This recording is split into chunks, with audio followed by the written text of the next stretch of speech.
Un día más de cuarentena, ¿eh? Y van unos cuantos, ya creo que van 24 días de cuarentena. ¿Cómo están ustedes? Bienvenidos a La Brújula por Radio La Luna.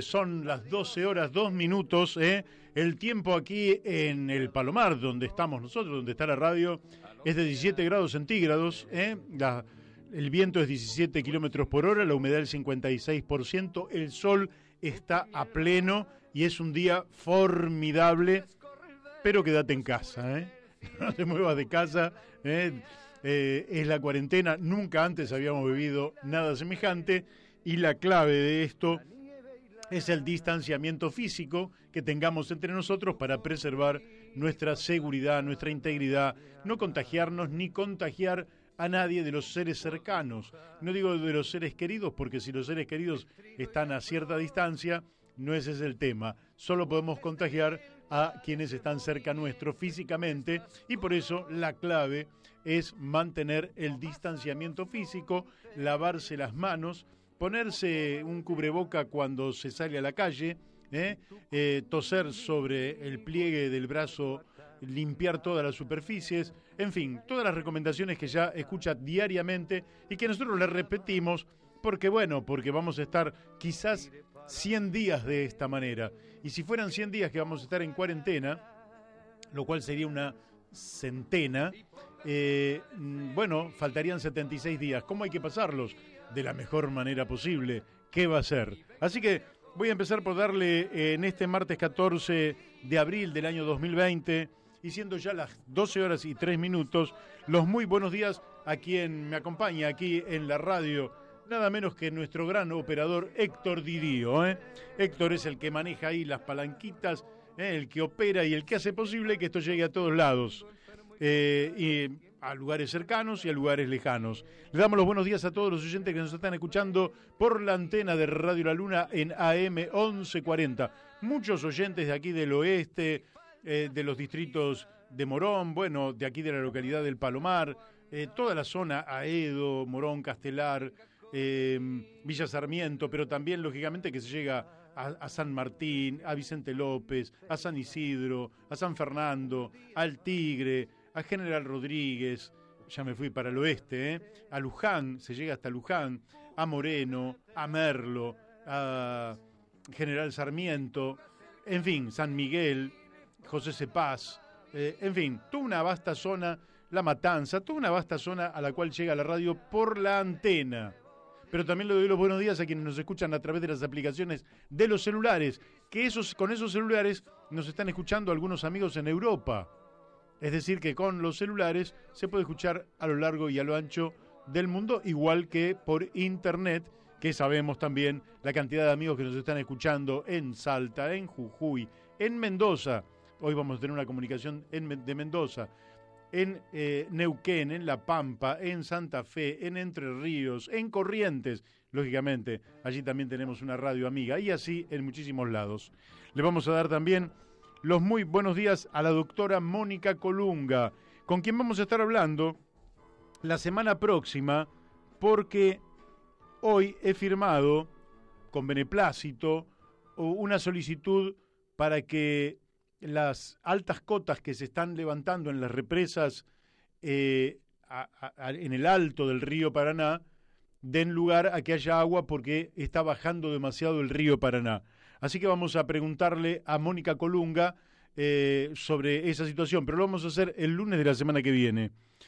También le vamos a dar, y ella lógicamente es la que hace posible que esto salga por Radio Fénix, allí de Corrientes, la 92.1.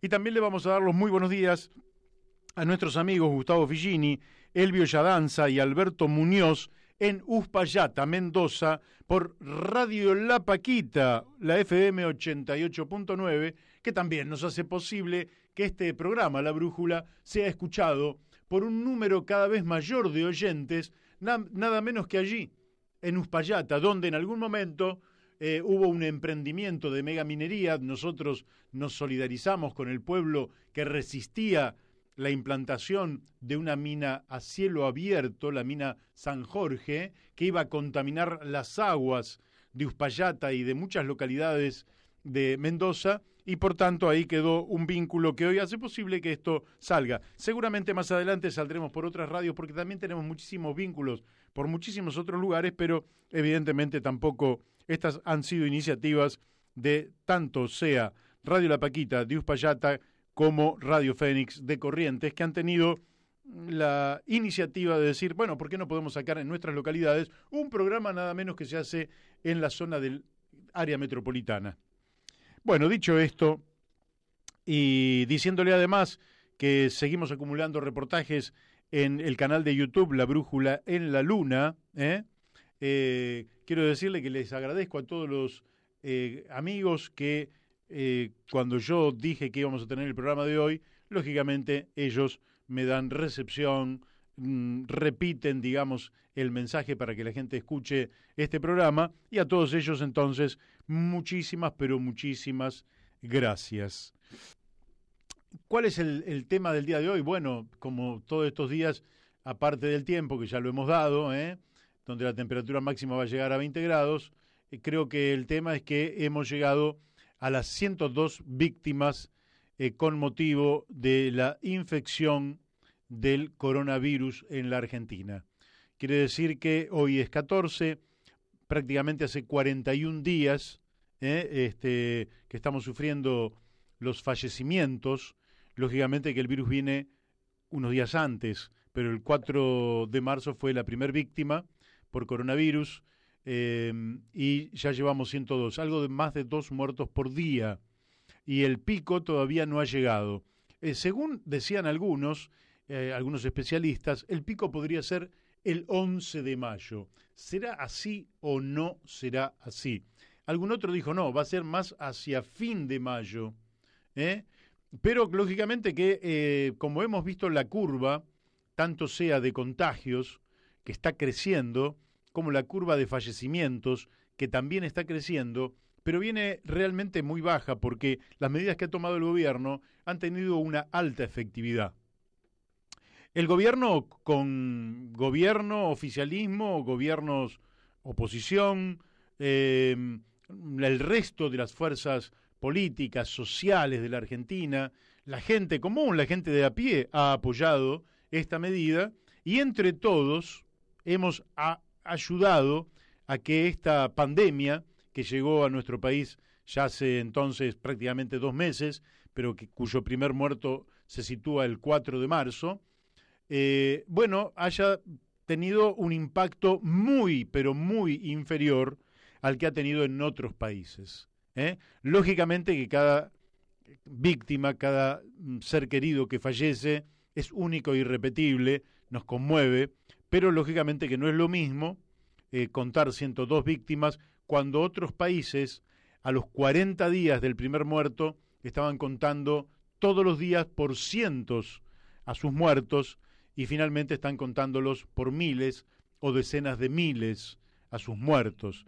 De manera que en un panorama que lógicamente no es el mejor, porque el costo que estamos pagando es muy alto, el asunto es que la pandemia la estamos deteniendo. Y si se lograra que la curva no se incrementara en forma exponencial en los próximos días, es indudable que se podría ir pensando en salir paulatinamente de la cuarentena para que los argentinos podamos volver a la actividad económica.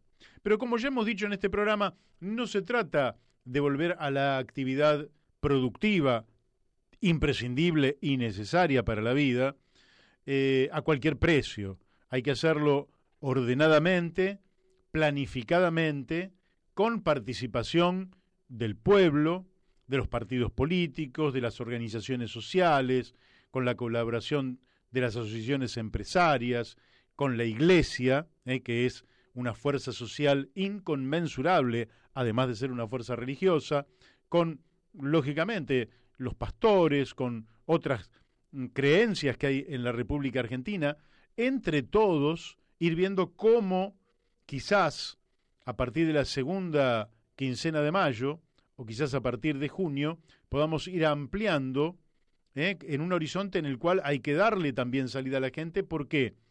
Porque hemos visto que la predisposición en el ánimo de cada uno de nosotros era una el primer día, pero 20 días después es otra. Está cayendo el gran ánimo inicial, porque evidentemente está golpeando el aislamiento, la soledad, los conflictos al interior de los hogares, las situaciones no deseadas, la falta de dinero en muchos hogares que va acrecentándose, una implementación del ingreso familiar de emergencia que dio casi 4 millones, lo cual es una enorme ayuda, pero sobre una demanda de 11 millones. Entonces hay 7 millones que no recibieron ese ingreso familiar de emergencia y hay mucha gente que no la está pasando nada bien. Lógicamente que si usted es empleado público, por ejemplo, su ingreso el Estado se lo va a garantizar, sea porque recauda, que también se cayó la recaudación fiscal, o sea porque imprime billetes, el Estado le puede pagar. Pero hay mucha gente a la cual la actividad, por ejemplo, comercial, se le ha derrumbado en un 100% y le va a costar muchísimo rehacerse. Hay mucha gente que son profesionales y también han perdido sus ingresos. Hay mucho cuentapropista, mucho monotributista, mucha gente que vive de changas y que la situación se le está volviendo insostenible. Por eso, a veces cuando se plantea solamente en torno a que serían los malvados grandes grupos económicos los que quieren que la actividad se reanime en la Argentina, bueno, es cierto, pero aparte de esos malvados, hay mucha gente de bien que vive de su trabajo y que le está pasando muy mal y que necesita que volvamos a la producción. Lógicamente, estamos en una cuarentena cuyos resultados son, desde el punto de vista sanitario, muy exitosos y debemos mantener con nuestra voluntad todo el tiempo que podamos esta situación, al tiempo que demos un horizonte de salida para que la angustia no empiece a ganar a la gente y finalmente, angustiada en su casa, rompa en forma caótica la cuarentena. Tuvimos una ruptura el 3 de abril, fruto de un mal manejo del pago de las jubilaciones, donde salieron 800.000 jubilados a la calle. Felizmente parece que no tuvo consecuencias graves porque nuestros mayores, muy inteligentes, han sabido mantener la distancia y parece que no ha traído consecuencias. Pero esos errores hay que tratar de no cometerlos. Todo el mundo comete errores y no es para achacárselos a nadie en particular, aunque hay responsables, lógicamente, pero no es momento. Acá la clave es que mantengamos el éxito de esta cuarentena y que le vayamos brindando a nuestra gente un curso de salida, un horizonte, una luz al final del túnel, que es la que nos vuelve a dar esperanza, nos vuelve a dar aliento. Yo lo he dicho ayer, si el final del túnel estuviera en el 1 de agosto y todavía tuviéramos que pasar este mes de abril, mayo, junio y julio, pongamos por caso, espero que sea muchísimo antes, de todas formas sería muy interesante que el presidente nos dijera qué es lo que vamos a hacer en la Argentina. ¿Qué es lo que vamos a hacer en la Argentina? Porque en la Argentina hay tantas cosas para hacer, que tantas cosas por hacer son una oportunidad. Ayer, entre todas las cosas que dije, la reconstrucción de los ferrocarriles, la posibilidad de hacer 13.000 kilómetros de autopistas en la Argentina, proyecto que está, que vamos a darle también un lugar importante en el programa próximamente, la recuperación de los astilleros, la recuperación de industrias claves, a partir de la cual reanimar toda la economía de la República Argentina, las economías regionales, el transporte que es tan importante, la industria aeronáutica, a través de convenios internacionales que pongan a la Argentina en la construcción también, la fabricación de aviones, con convenios internacionales con fábricas extranjeras donde nos aporten conocimientos, tecnología y nosotros podamos aportar una parte de esa tecnología, una parte de esos productos, de esas autopartes tan necesarias para la producción nacional, la reanimación integral de la producción agropecuaria, en fin, los servicios, todo lo que tenemos por delante. Y una de las cosas que ayer no dije y que tiene que ver con las posibilidades enormes, es que en la Argentina tenemos un déficit de viviendas de más o menos 3,5 millones, 3,5 millones a 4 millones de viviendas de déficit. Esto se puso de manifiesto ahora, de manera muy evidente, cuando surgieron algunas imágenes provenientes de algunas villas, ¿no?, donde veíamos callecitas muy angostas, callecitas donde la posibilidad de mantener el distanciamiento físico es prácticamente imposible, donde la gente transita, intercambia mercaderías en lugares que no son apropiados en absoluto, donde se venden alimentos en lugares que evidentemente no tienen ningún tipo de control bromatológico, ni cubren las mínimas condiciones de higiene. Pero cuando digo que hay un déficit habitacional de 3,5 millones a 4 millones de viviendas, alguno puede decir que pálida, y yo digo no, todo lo contrario. ¡Qué oportunidad! Inmejorable. Quiere decir que en la Argentina hay trabajo de sobra. Hay trabajo de sobra en la Argentina. Imagínense si nos ponemos entre todos, con el Estado a la vanguardia, a construir viviendas en la Argentina a razón de 300.000, 350.000 viviendas por año. Se movilizan todas las industrias, se moviliza absolutamente todo, desde las cementeras, las caleras, las areneras, los que hacen grifería, los que hacen la loza para el baño, los que hacen las cerámicas para la cocina, para el baño, los que hacen puertas, los que hacen ventanas, los que hacen tejas, los que hacen chapas, los aserraderos, la industria metalúrgica, la industria siderúrgica. Pero ponemos un motor a andar y no necesitamos un solo dólar para fabricar casas en la Argentina, para construir casas en la Argentina. No necesitamos un solo dólar. Es decisión política y planificación. Es decir, es una enorme oportunidad. Y esto mismo lo digo para la industria ferroviaria, la industria aeronáutica, los astilleros, la industria naval, o para cualquier otro tipo de industria. Quiere decir que nosotros tenemos, en el marco de este repliegue táctico que hemos hecho, como se diría, bueno, si es una guerra, esto es un repliegue táctico a nuestras casas, pero en este repliegue táctico podemos pensar que cuando salimos con todo. Y esto es lo que yo espero que nos diga el presidente, que cuando salgamos de esta, sea un mes más o un mes menos, vamos a salir con todo. Y en ese salir con todo y brindarle trabajo y brindarle bienestar al mayor número de argentinos posible, bueno, ahí eso nos va a volver a movilizar los ánimos, y nos va a poner a la altura de las circunstancias, porque si no lo que va cundiendo es el desánimo, que es lo que están poniendo de manifiesto algunas encuestas. Teníamos el ánimo muy arriba hace 20 días atrás y el ánimo viene bajando.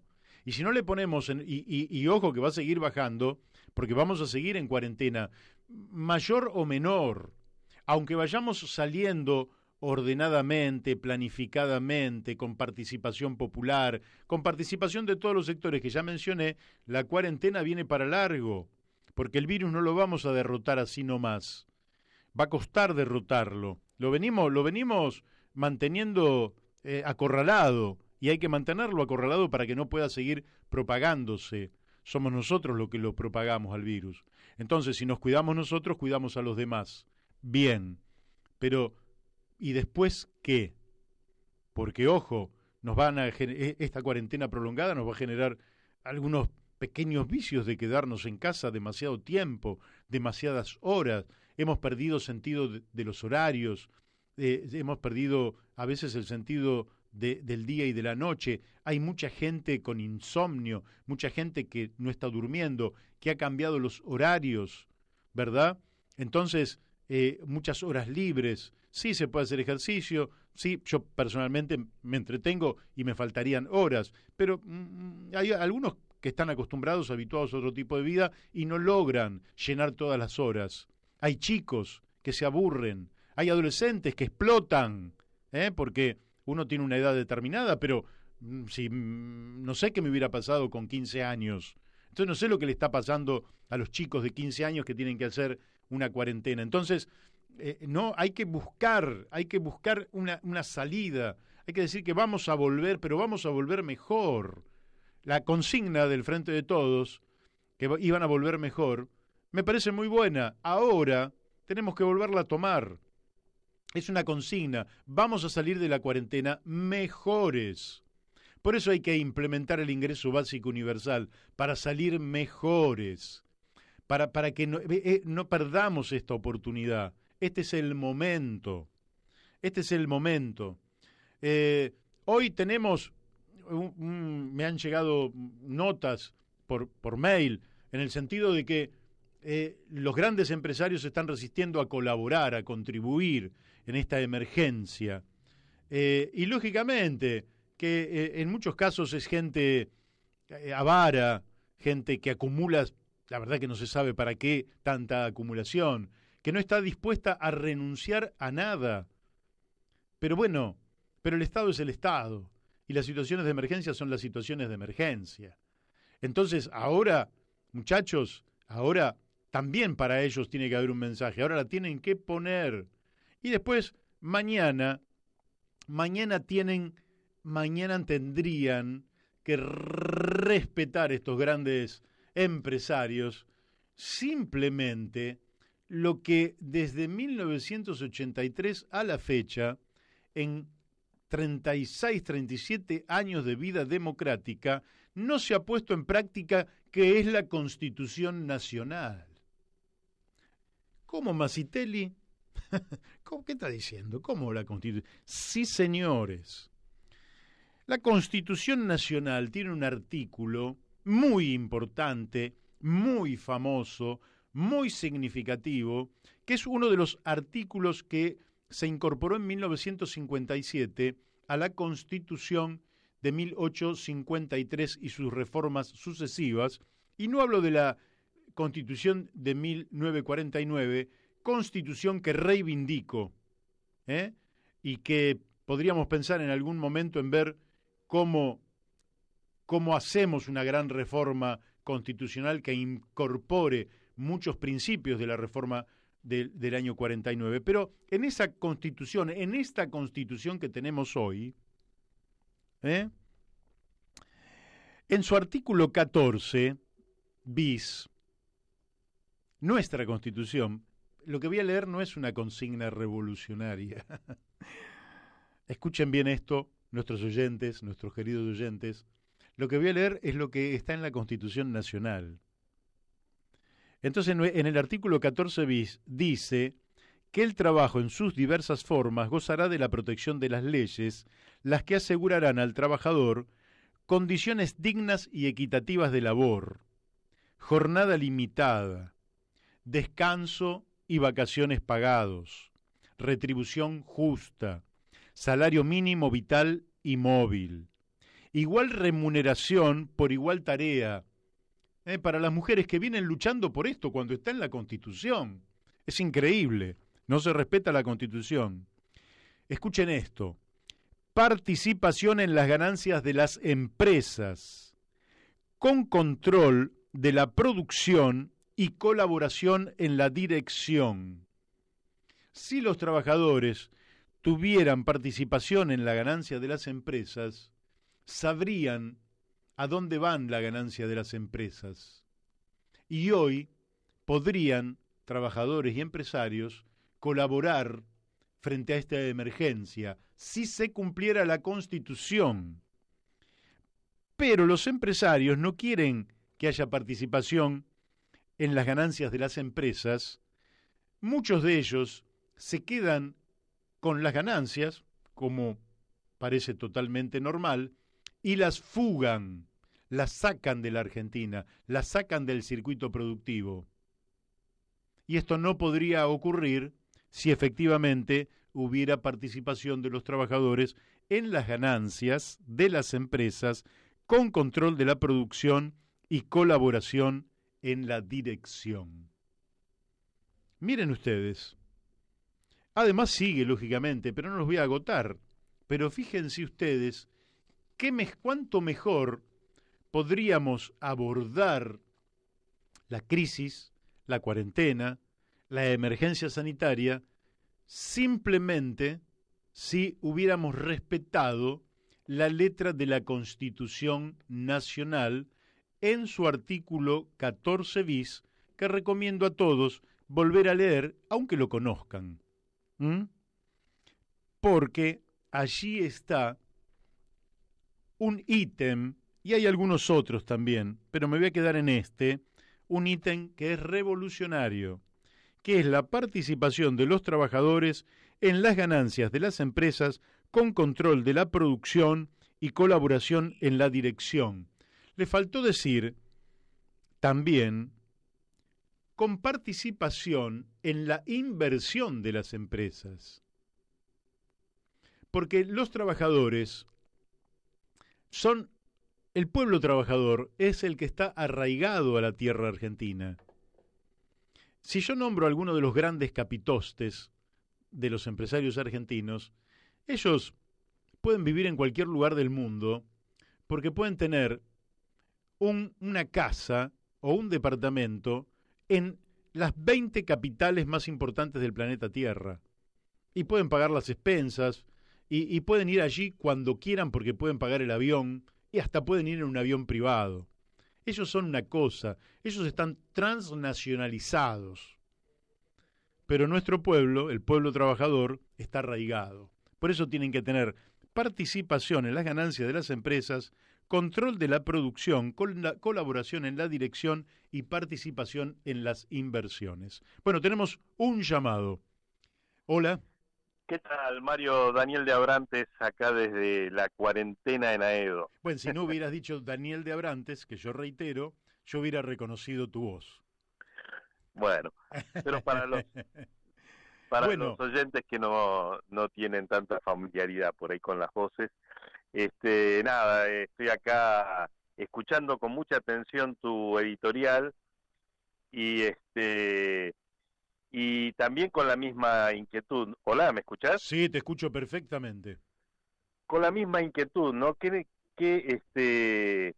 eh, digamos, por un lado parece que tuviéramos un futuro muy complejo por delante por resolver, eh, más allá de la pandemia y de las cuestiones que se van a resolver a través de la salud pública, pero tenemos ahí una gran incertidumbre en torno al tema económico, pero por otro lado también encontramos que los temas parecen que son complejos, pero que pueden tener soluciones, como vos decís, que están muy cerca, casi al alcance de la mano.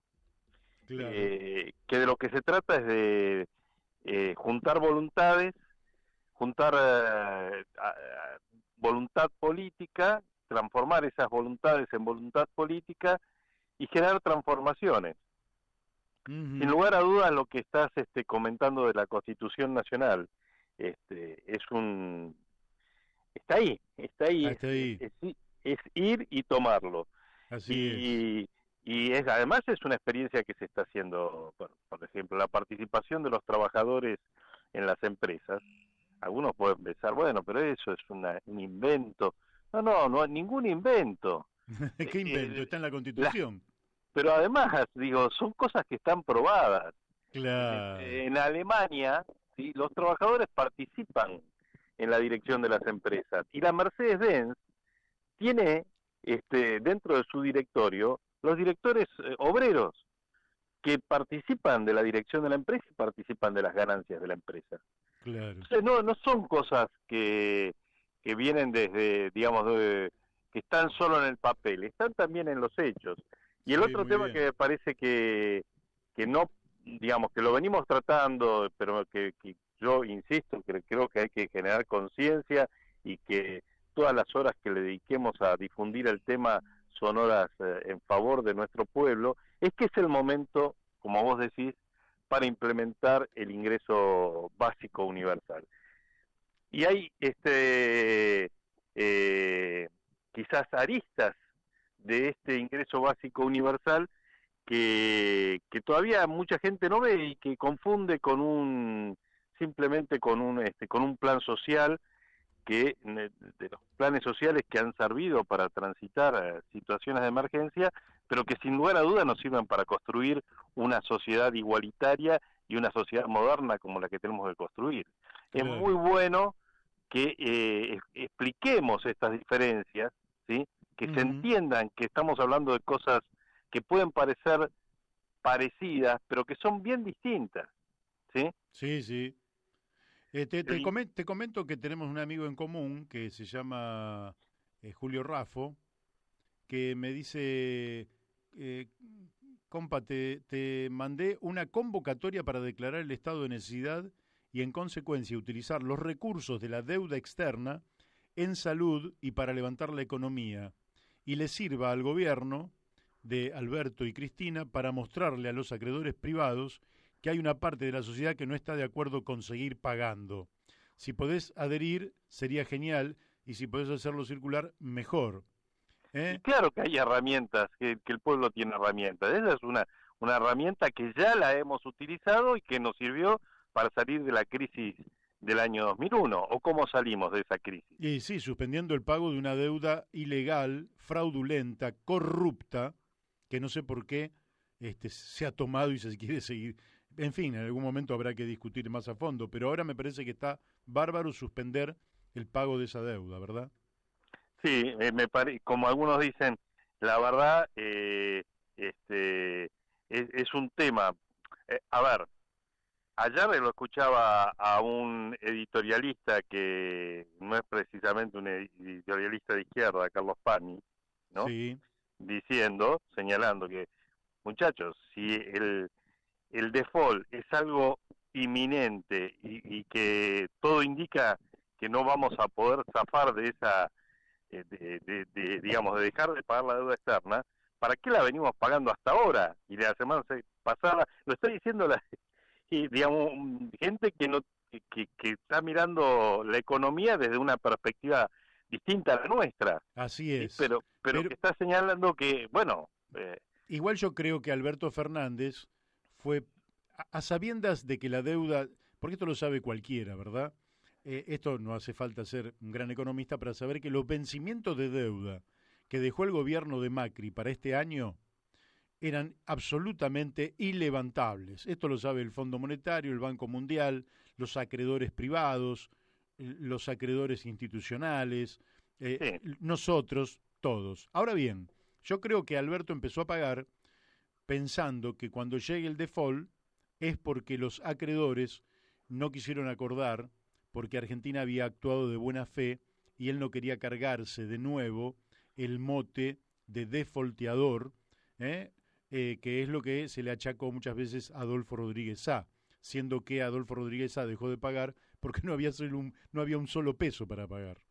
claro. Entonces, ahora, lo otro cierto es que a sabiendas de que la Argentina está en default desde abril del año 2018, cuando Mauricio Macri se quedó sin que nadie le prestara un peso y por tanto recurrió al Fondo Monetario Internacional, lo que sí debió haber hecho Alberto, desde mi punto de vista, es decir, que iba a prorrogar la cesación de pagos en la cual había entrado el gobierno de Mauricio Macri, hasta tanto la economía argentina se recuperara, ¿no? Y pudiera renegociar en condiciones de dignidad nacional las deudas que fueran legítimas y desechar aquellas que fueran fraudulentas. Esto sí lo pudo haber dicho, pero para eso se necesitaba un gobierno, digamos, quizás un poco con mayor fuerza, no voy a decir otra cosa,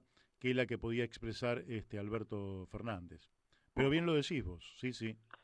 Sí, Y y permitime que le diga, algunos oyentes me mandan audios grabados. Yo no los puedo escuchar.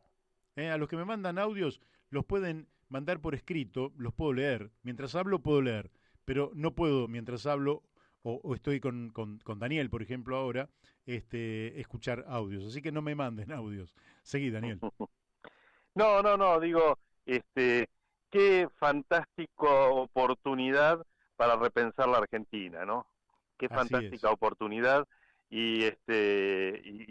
acuerdo con todo lo que vos decís, ¿no? Es decir, ¿cómo no podemos eh, lanzar un plan de viviendas que sería un plan, digamos, resolver el tema de la vivienda en la Argentina es un tema de derechos humanos, es un tema de salud pública, es un tema, digamos, que hace a la cultura de nuestro pueblo, que sería una enorme revolución lograr que todos los argentinos tengan una vivienda digna. Y la construcción de una casa, ¿sí? No necesitamos ir a pedirle nada a nadie. Tenemos acá las fábricas para producir los insumos, tenemos la mano de obra. Es voluntad política y voluntad de un pueblo que quiera reconstruirse. ¿O no se reconstruyeron ciudades enteras después de la Segunda Guerra Mundial? Mi hija vive en Alemania, en Dortmund. Esa ciudad no había quedado un edificio en pie, un edificio Claro. en pie. En 7, 8 años reconstruyeron toda la ciudad. Eso es esfuerzo y eso es tener un norte, decir, bueno, hacia allá vamos, es decir, tener un rumbo. En planificación, efectivamente.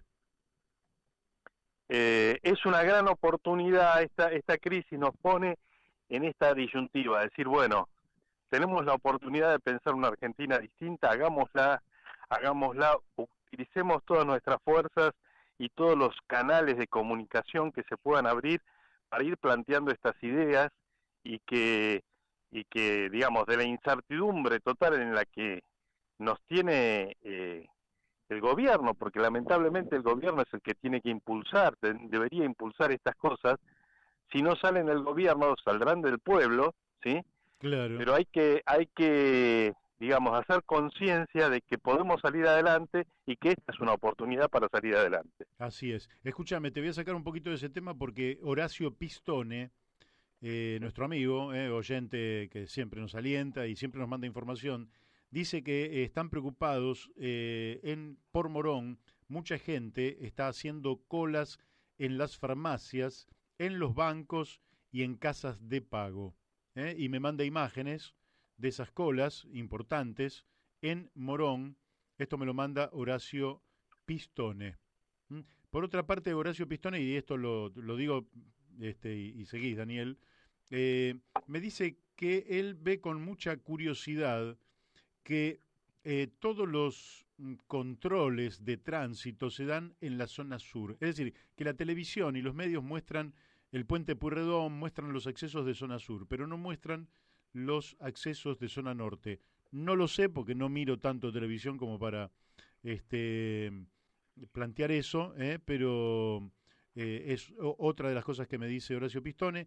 Y lo último que digo de parte de él es que no hay vacunas, que en Capital están faltando vacunas, que también hay colas. Así que bueno, digo cosas que están sobre el terreno, de Morón, de Capital, de Zona Sur, y que me pasa un oyente consecuente y amigo que es Horacio Pistone.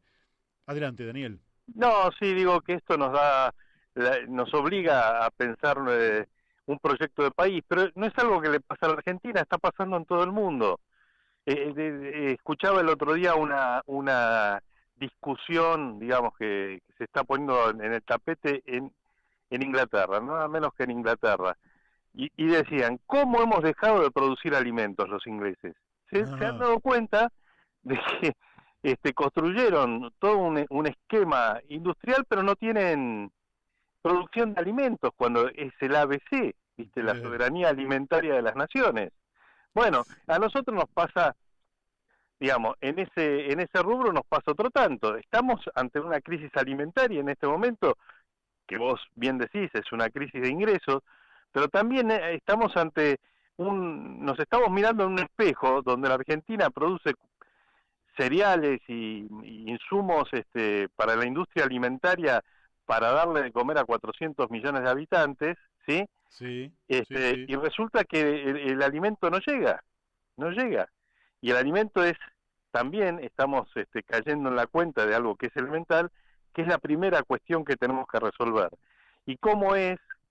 El otro día me estaba diciendo un amigo, los pollos y los huevos de la Argentina se producen solo en 3 provincias. Quiere decir que en la provincia de Salta donde se produce soja y maíz, ¿sí?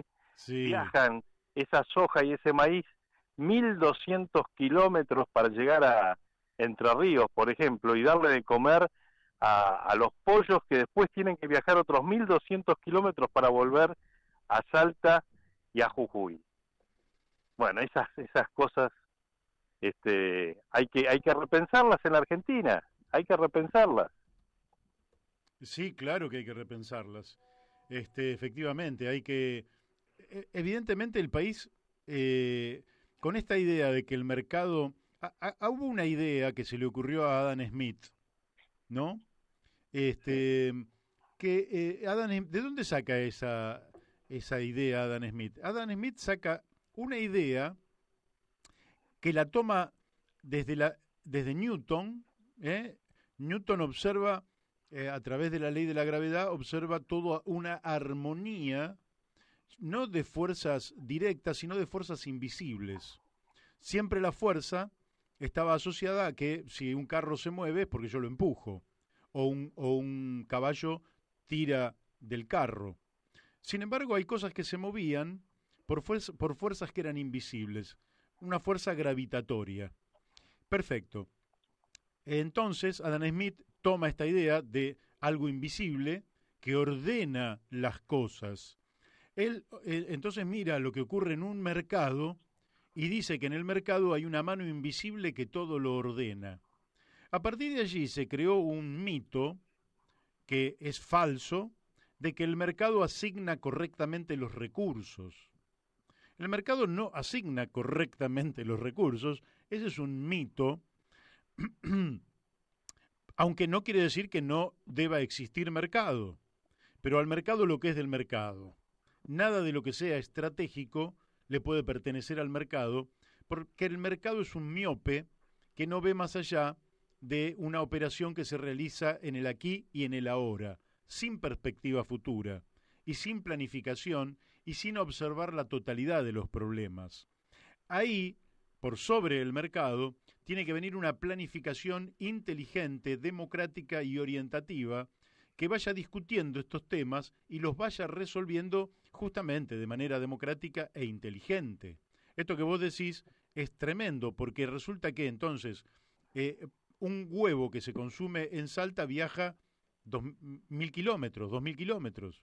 Sí, y todo el proceso productivo del huevo a lo mejor implicó 2.000 kilómetros. Bueno, es una O implicó locura. traer el cereal de allá, ¿no?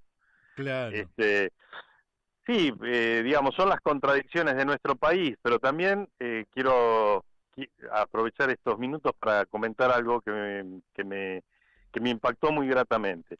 Sabemos que en esta crisis del coronavirus, uno de los temas que está en discusión es el tema de los recursos específicos que demandan los sistemas de salud, ¿verdad? Sí. Los respiradores que han aparecido como un tema central y que ya hemos hablado en este programa. Bueno, ahí hay un grupo de jóvenes, y digo jóvenes porque son todos ingenieros que promedian los 30 años, un grupo de 12 ingenieros, Ajá. que trabajando casi te diría sin desmayo este último mes, desarrollaron un respirador artificial Uh-huh. que está en proceso de aprobación por el ANMAT, ¿sí? Sí, sí. Eh, bueno, y que estaríamos, si se aprueba, digamos, si pasa todos los controles técnicos, como todos confían que va a ocurrir así, estaríamos en condiciones de producir un respirador económico, porque estaría diseñado fundamentalmente para atender esta emergencia y las características de esta enfermedad, pero que estaría costando alrededor de la quinta o la sexta parte de lo que vale un respirador convencional, ¿sí? Se Uh-huh. podría hacer en el país y se podrían llegar a producir un piso de 1.000 respiradores por semana. Eso es lo que te Excelente. digo, ¿eh? Bueno, andate Mil- con esa gran noticia que que está llamando Daniel Pérez. Bien. Y te vas con una gran noticia y una excelente exposición. Bueno, Bueno, no, ahí no. está llamando. Bueno, Bueno, bueno, un abrazo. saludo para todos y nos vemos la semana que viene. Dale, de Abrantes, no, por ahí podés participar de nuevo. Quédate ahí escuchando. Bueno, Dale, bueno, cambiamos de Daniel de Abrantes, y entra Daniel Pérez. Daniel, ¿cómo te va? Buen día, Mario. Buen día.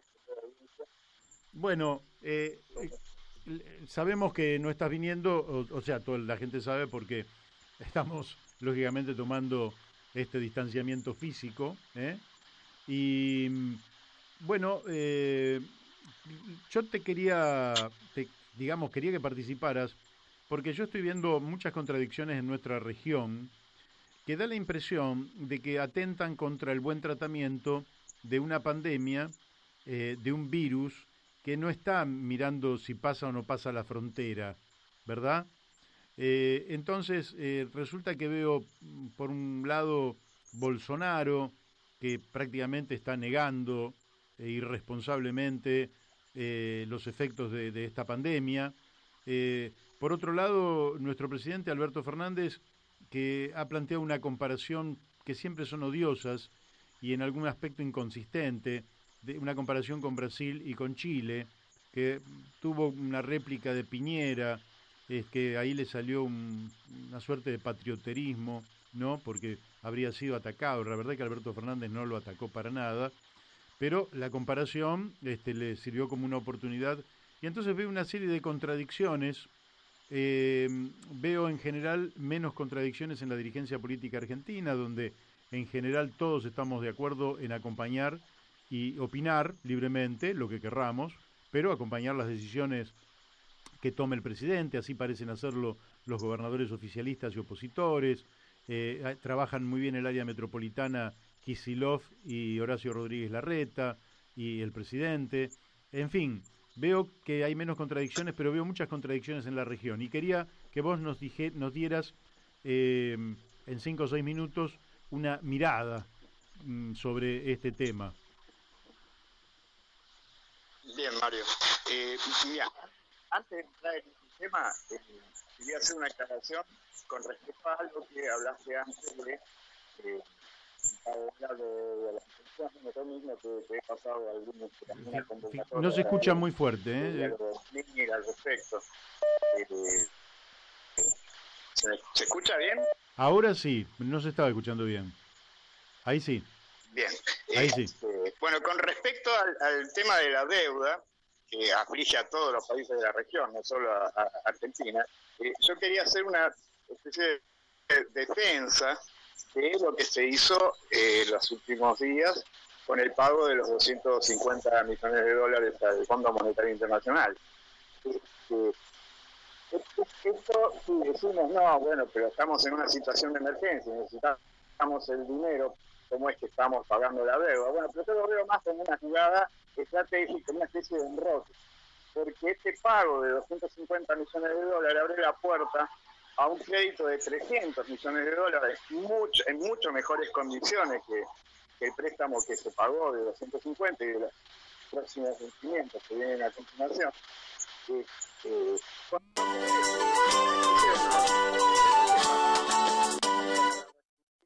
Del Banco Mundial con destino a la lucha contra el coronavirus que se está llevando a cabo en el país. Así que no es no todo es blanco negro, sino que hay grises que tenemos que contemplar, ¿no? Sí, sí, me parece muy bien. Eso con respecto al tema del pago de los 150 millones. Ahora sí, contradicciones, obviamente. Mira, es evidente que todo este acuartelamiento que hemos tenido como individuos dentro de nuestras propias casas también está ocurriendo a nivel de países con el cierre de fronteras. Esto va a exacerbar un poco los chauvinismos, el orgullo nacional, la carrera va a ver, bueno, yo tengo menos que vos, menos infectado que vos, pero vos tenés más muertos. Bueno, yo creo que hay que mirarse cada uno a sí mismo en el espejo y no en el espejo ajeno. Argentina tiene muy pocos casos de contagios si los comparamos con Brasil o con Chile, pero en términos relativos tenemos muchos muertos y eso es una anomalía que no alcanzamos a explicar. Algo está fallando. O los demás países están subtesteando, y nosotros estamos nosotros estamos subtesteando y los demás países están haciendo los testeos que corresponden, o por algún lado se nos está escapando la tortuga porque tenemos un número de muertos en comparación con otros países, como Grecia, por ejemplo, que tienen más o menos la misma cantidad de infectados que nosotros, es bastante elevada. Y no estamos ni cerca de que colapse el sistema sanitario. No, el sistema sanitario... El sistema sanitario, yo tengo imágenes de este instante del Hospital Posadas, donde hay un número mucho más bajo de personas que en cualquiera de los días de los últimos 25 o 30 años. Pero yo quiero que vos hagas un poquito más de hincapié en la parte política. ¿Cómo estás viendo? ¿Esto está cruzado por lo ideológico? Es decir, o se trata de, dejando un poco de lado la parte, digamos, sanitaria, si es simplemente chauvinismo donde los oficialismos tratan de revivir. Por ejemplo, Piñera hace un mes era un hombre muerto políticamente, o hace 2 meses, y de pronto con esto volvió a resurgir. Y ahora, con esta confrontación con la Argentina, el tipo es como que puede llegar a superar los 20 puntos de aprobación cuando estaba en 5 o 6 puntos, ¿verdad? ¿Cómo estás viendo vos esto en los países de la región? Esa parte política. Mira, lo que ocurra con la imagen política de los presidentes de los distintos países de la región es un tema complicado, pero tiene más que ver con la idiosincrasia de cada pueblo, ¿verdad? No olvidemos que Trump, cuando comenzó la epidemia en Estados Unidos, cuando alcanzó la pandemia, era un negacionismo absoluto respecto a la gravedad de la situación. Y después, cuando empezó a tomar algunas medidas con respecto al aislamiento social y a ir restringiendo la movilidad, empezó a aumentar la popularidad de Trump. No sé en este momento cómo estará a medida que vayan creciendo los infectados y los muertos, eso va a ir moviendo también la popularidad de Caro. Brasil es un caso emblemático, o sea, Bolsonaro en este momento está totalmente aislado, sí, un grupo de fanáticos fundamentalistas como él, pero ya tiene en contra a su propio ministro de Salud, no en contra, pero están muy enfrentados con respecto a cómo debe encararse esta situación. La propia Corte Suprema de Justicia le ha emitido fallos en contra de resoluciones o de ideas que tenía pensado poner en práctica. El propio Congreso está solo en su laberinto. Su nivel de popularidad ha bajado respetosamente por el mal manejo que él está haciendo. Ahora, Brasil no está peor porque los propios gobernadores de los estados más populosos han tomado la iniciativa y han hecho cosas en contra de lo que Bolsonaro pretendía. Sí. Y a pesar de los palos en la rueda que el propio Bolsonaro le quiere poner, afortunadamente la Corte Suprema de Justicia le ha impedido esas medidas que tenía planeadas. Así es. Así que, ¿cómo va a terminar cada uno de los presidentes? Bueno, habrá que ver en el transcurso del tiempo cómo se desarrollan los acontecimientos. En Uruguay la situación es más equilibrada, pero también porque el número de contagiados y el número de muertos es relativamente muy bajo. Si bien en términos relativos con respecto a la población están un poquito por encima de nosotros, en términos absolutos no llegan a 500 los infectados y la cantidad de muertos es ínfima, son 8. Así es. Bueno, Daniel. Después están las cosas internas dentro de lo que es el juego político, ¿no? O sea, algunos tratarán de llevar agua a su molino y otros tratarán de aprovechar la coyuntura para sumar visibilidad o popularidad, ya se verá. Lo que sí es cierto es que esto ha trastocado el panorama político y el panorama económico a nivel regional. Por ejemplo, tanto Brasil como Uruguay ya proyectan una caída del PBI para este año de más del 5%.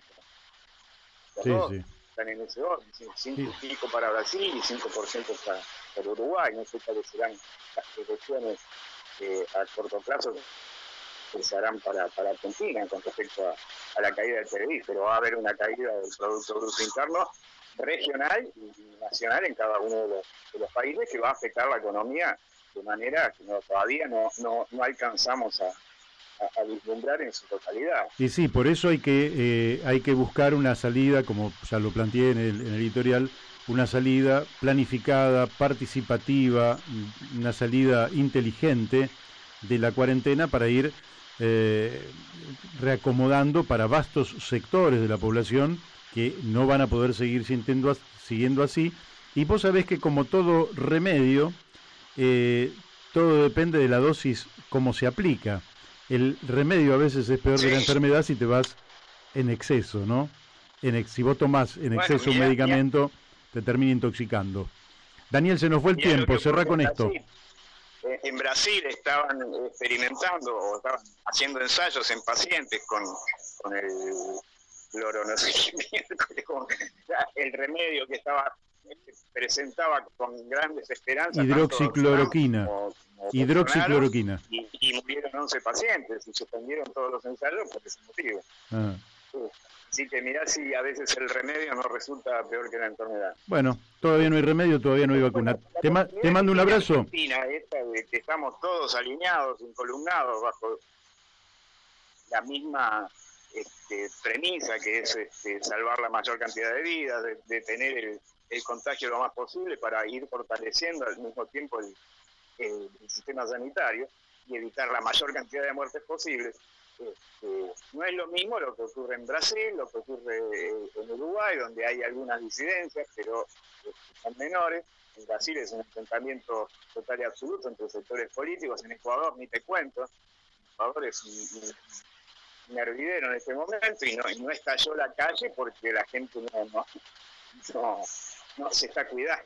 Bueno, Daniel, aquí quedamos. Te mando... Y en Chile veremos Daniel, ¿me escuchás? También. Eso lo va a dar el resultado de las medidas a mediano plazo. Daniel, ¿me escuchás? Sí, te escucho. No, porque aquí cortamos porque ya se me hizo la 1. Llegó la tanda. Llegó la tanda. Te mando un fuerte abrazo y la seguimos. Bueno, la seguimos. Un abrazo para todos. Bueno, gracias, Daniel. Bueno, hemos hablado con Daniel Pérez, y vamos a la tanda de la radio. Después vamos a estar hablando con César Lerena sobre el Atlántico Sur, Malvinas, Georgias y Sandwich del Sur. Bueno, seguimos aquí en La Brújula y ya estamos en contacto con César Lerena, a quien ya hemos presentado. Es una de las personas más expertas en temas del Atlántico Sur, Malvinas, Georgias y Sandwich del Sur, con 25 libros escritos, en fin. Realmente alguien con un conocimiento extraordinario y un valor para la República Argentina. Te estamos dando los buenos días en el programa La Brújula, César. Bueno, Mario, muchas gracias. Muy generoso en tus comentarios. Mis comentarios son así. Viene bien hablar en La Brújula, en un país que está complicado, ¿no? Claro, un país a la deriva, una brújula le hace falta. Sí, así es. Sí. Escúchame, vos has dicho que la política respecto a Malvinas y los recursos naturales del Atlántico Sur se sustenta con la demostración de nuestros derechos jurídicos, geográficos, históricos y biológicos que no pueden ser puestos en debate públicamente. ¿Por qué no nos comentás, desde tu punto de vista, esto que estás diciendo, que debería ser una cuestión sagrada para los argentinos en general y para la Cancillería en particular? Sí, yo una pequeña acotación al respecto. Lo que he dicho, que funcionarios de la Cancillería no pueden poner en debate público estas cuestiones, porque para eso está la Cancillería, quien debe de alguna manera unificar el pensamiento general de los argentinos, ¿no? Claro. Sobre todo las políticas de Estado que en esta materia se establecen a partir de la Constitución del 94. Realmente hay que ser muy prudente en lo que habla uno mismo, sin pertenecer a sin tener ningún cargo público ni cosa por el estilo. Tiene que ser bastante prudente, porque tiene que haber de alguna manera una política de Estado que nos englobe y tengamos claro hacia dónde vamos. Uh-huh. Es decir, cuando me refiero a que hay que tener en cuenta los intereses jurídicos, geográficos, históricos, biológicos, que muchas veces se olvidan, es porque precisamente tenemos muchos derechos en esos campos y hay que hablar con mucha prudencia y con mucha justeza, ¿no? Cosa que no ha ocurrido en estos días, cuando un embajador refiere a cuestiones con una liviandad que realmente atenta contra los intereses nacionales. ¿Por qué no nos explicás un poco dónde es la zona de exclusión económica de los países, hasta dónde llega y qué es lo que pasa unos metros más allá de esa zona? Claro. Bueno, a partir de la Convención de las Naciones Unidas sobre el Derecho del Mar, la Argentina acepta esa nueva normativa. Yo pienso que en algunos casos esa normativa es defectuosa, pero digamos la Argentina lo ha aceptado, pero la ha aceptado con una serie de observaciones fundamentales. Y entonces es también fundamental de que los funcionarios, a la hora de hablar de la Convención de las Naciones Unidas, tengan en cuenta estas observaciones. Entonces voy a aclarar tu punto. La zona económica exclusiva argentina llega hasta las 200 millas. Uh-huh. Ahora, ese es un límite imaginario que acuerdan los países que ratifican esa Convención de las Naciones Unidas sobre el Derecho del Mar. Es un límite imaginario territorial. Claro. Pero de ninguna manera debemos desconocer que las especies argentinas, especies pesqueras argentinas, que son migratorias, y justamente por eso en el artículo 2 de la Convención la Argentina dejó claro esta cuestión, Uh-huh. Esas especies migratorias trasponen el límite ese de las 200 millas. Claro. Y entonces creer y sostener, como ha sostenido este embajador, de que la pesca en alta mar es libre, es un error grave desde el desconocimiento del derecho, pero también grave desde los intereses nacionales. Uh-huh. Porque fijémonos que la Convención en ese artículo 2 establecía efectuaba una observación respecto a que la Argentina iba a seguir teniendo en cuenta la cuestión de los recursos pesqueros migratorios, e inclusive lo hizo sobre las especies asociadas. ¿Y por qué esto? ¿Es una cuestión arbitraria o antojadiza de los países ribereños como la Argentina? No. El problema es que los recursos pesqueros en el Atlántico Sur y en cualquier lugar forman parte de un ecosistema. Claro, sí, entonces, al no haber alambrados en el mar, uh-huh. Obviamente la Conmebol refiere a una cuestión territorial, pero no una cuestión biológica, que esos recursos que migran por fuera de las 200 millas siguen siendo argentinos. Claro. Es como si alguien pretendiese quedarse con una vaca, una oveja o un caballo porque pasó el alambrado, uh-huh. Con el agravante que acá no hay alambrados. Y con el agravante sí. que hay grandes flotas extranjeras que están a partir de las 201 millas, ¿verdad? Claro. Ahí se agrega otro punto. Este señor ha declarado, a mí me llama mucho la atención que un diplomático se pueda referir en estos términos, porque es verdaderamente como pretender constituirse como una suerte de secretario de Malvinas sin cartera. Uh-huh. Sinceramente, hablar de estos temas, un embajador que se supone, el título de diplomático es aquel que pertenece a un Estado y que refiere en relación a su cuestión de Estado con respecto a otro Estado. Claro. Entonces no es un funcionario más doméstico, es un funcionario que tiene un rol internacional.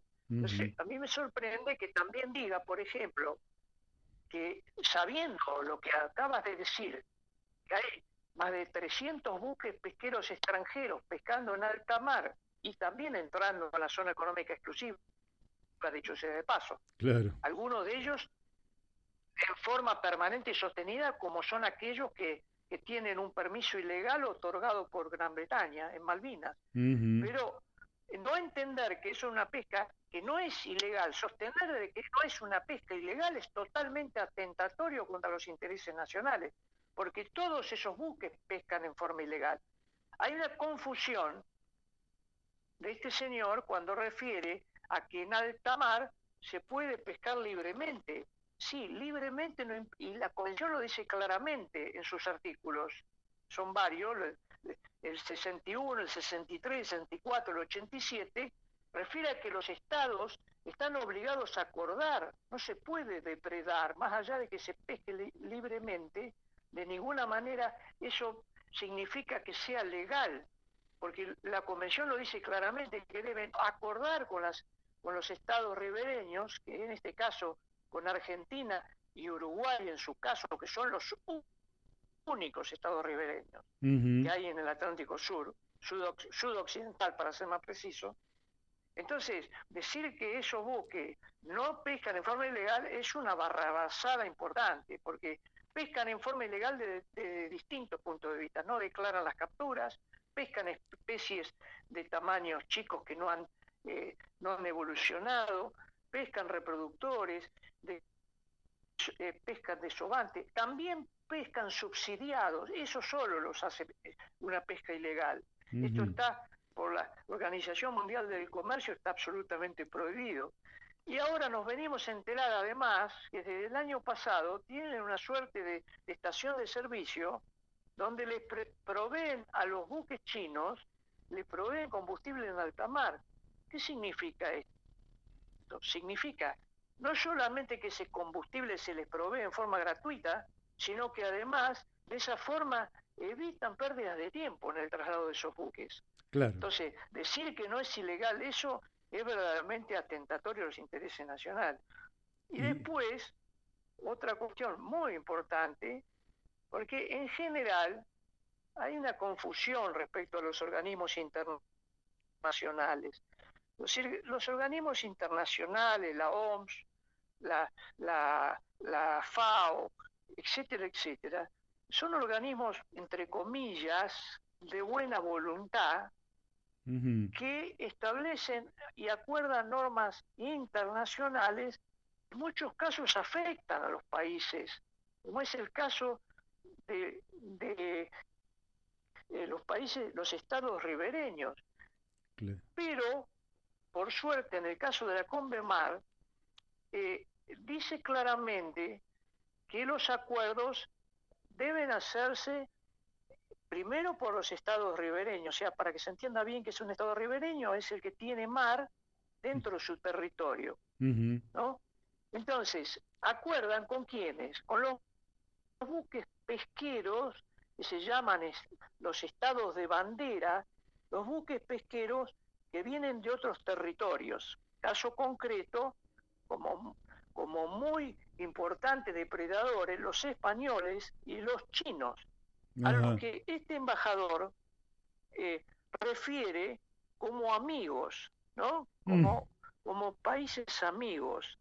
Entonces, ahí la convención deja claramente de manifiesto que los estados deben acordar, y es interesante porque justamente como hablamos de un ecosistema, el pez, para que se entienda, el pez grande se come al chico, digamos así para entenderlo. Sí. Es un ecosistema integral que se mantiene en tanto y en cuanto ese recurso se preserva. Entonces está bien que la convención refiera a eso, pero refiere que en primer lugar los estados deben acordar. Y después habla de unas organizaciones se abrevian como OROP, ¿no? Que Ujú. son organizaciones regionales. Y este embajador en actividad refiere a que las OROP como una herramienta, porque la Argentina, por ahí son temas muy confusos, los hablo demasiado rápido, pero la Argentina, no la Argentina, sino muchos argentinos estuvimos impidiendo a la Cancillería del gobierno de Macri a que ratificara estas organizaciones. Porque, fíjense, es muy sencillo esto. Cualquier Estado ribereño que apruebe estas organizaciones es un Estado suicida, lisa y llanamente. Pero en el caso argentino se agrava aún más. ¿Por qué? A ver. Porque esas organizaciones se constituyen con los estados ribereños, en la Argentina son solamente dos, Argentina y Uruguay, Ujú. y con los estados de bandera que pescan en la zona de alta mar. Supongamos, en el caso de la Argentina debe haber 10, 12, 14 países pescando con buques extranjeros. Pero acá se agrava aún más porque aparecen los buques licenciados por el Reino Unido en Malvinas. Entonces, ¿saben Claro. cómo votan? ¿Cómo se resuelven las cuestiones dentro de esas organizaciones? Un voto tiene cada uno de los integrantes. Léase, Argentina y Uruguay, estados ribereños, 2 votos. 10 o 12 votos de buques extranjeros más el Reino Unido. ¿A quién se supone que va a administrar el Atlántico Sur? Claro. Es Eh, muy clarito esto es que medio, decís. es suicida y así nos opusimos en el Senado y en la Cámara de Diputados de la Nación varias veces con organizaciones, expertos, etcétera, para oponernos a la insistente intención de la Cancillería Argentina de aprobar el Tratado de Nueva York, que refiere precisamente a aceptar estas organizaciones. Bien. Si, Miguel, que cualquier Miguel no. distraído, Sí. cualquier distraído que escuche organizaciones de ordenamiento pesquero podría pensar qué bueno, qué es esto, ordenar la pesca, qué bueno, ¿no? Pero esto no es gracioso, es muy serio y realmente si la Argentina aprobase, ratificara, porque ya lo aprobó, si ratificara el Tratado de Nueva York y estas organizaciones, OROP, sería suicida directamente. Entonces, Bueno, bueno, este funcionario escribe en un artículo de opinión diciendo que no ha sido podido validar, porque efectivamente la Argentina, gracias a Dios, tiene anticuerpos y ha habido muchos expertos y organizaciones que se opusieron a esa intención del gobierno de Macri, ¿no? claro. Bueno, ahora espero que Felipe Solá actúe con energía respecto de este tema. Bueno, nosotros le hemos hecho llegar, yo le he hecho llegar mi opinión Ujú. eh, al ministro y al secretario de Malvinas. Te hago, Yo creo que básicamente, sí, sí, te hago otra pregunta, te saco un poquito de eso porque andamos cortos con el tiempo hoy, pero bueno, un oyente, Miguel Campanella de Ensenada, pregunta cómo ves el reconocimiento como contagiados argentinos a los 5 ciudadanos de Malvinas que, bueno, que se contagiaron por el COVID-19. me parece correctísimo porque es un territorio Bien, nacional. claro. Yo creo que la Argentina debe hacer una expresa manifestación de que todas aquellas cuestiones que tienen que ver con cuestiones sociales, económicas, culturales de la República Argentina, en esta cuestión Ujú.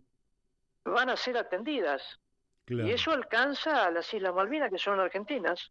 así es. Me parece muy razonable. Y a sus habitantes que Yo son creo que argentinos, sí, más allá de su voluntad, son argentinos. y para nosotros debieran ser argentinos, todo aquel que pueble el Estado, la nación argentina, ¿no es así? Claro, así. Más allá de las diferencias idiomáticas, en algún caso culturales, Ujú. yo entiendo que la Argentina Malvinas forma parte del territorio Tierra del Fuego y lógicamente cualquier auxilio que ellos requieran debiera ser atendido. Me Bien, parece que no es una cuestión solamente humanitaria, es una cuestión de soberanía nacional, correcto. como cualquier otro habitante de algún pueblo, inclusive sea de otro origen, nacionalizado, residente, etcétera, etcétera, ¿no? De peruanos, paraguayos, bolivianos, chilenos, uruguayos, etcétera, Bien, te hago la última, que viven en claro. nuestro territorio, me refiero, ¿no? Te hago la última. Sí. ¿Cómo estás viendo la labor de la Comisión de Relaciones Exteriores, tanto de diputados como del Senado, si efectivamente están activas respecto y atentas respecto de estas cuestiones, o permanecen apagadas y no se pronuncian y no tienen un papel activo? ¿Cómo ves la situación? Bueno, esto lógicamente está muy complicado con el coronavirus, ¿no? Mm, Eso realmente ha centrado todos los esfuerzos económicos, humanos, etcétera, en esta cuestión. Ahora, a mí me parece que el presidente de la Nación ha dejado claro en el inicio de las sesiones ordinarias en el Congreso sí. eh, 3 puntos y nosotros le hemos hecho llegar, dicho sea de paso, 3 proyectos concretos de respecto a la creación de un Consejo Nacional de Malvinas, etcétera, que me Mm, parece sustancial, con bien, la integración de opositores y, y oficialistas, expertos, veteranos, etcétera, me parece sustancial. La verdad que una política de Estado la debe manejar un consejo.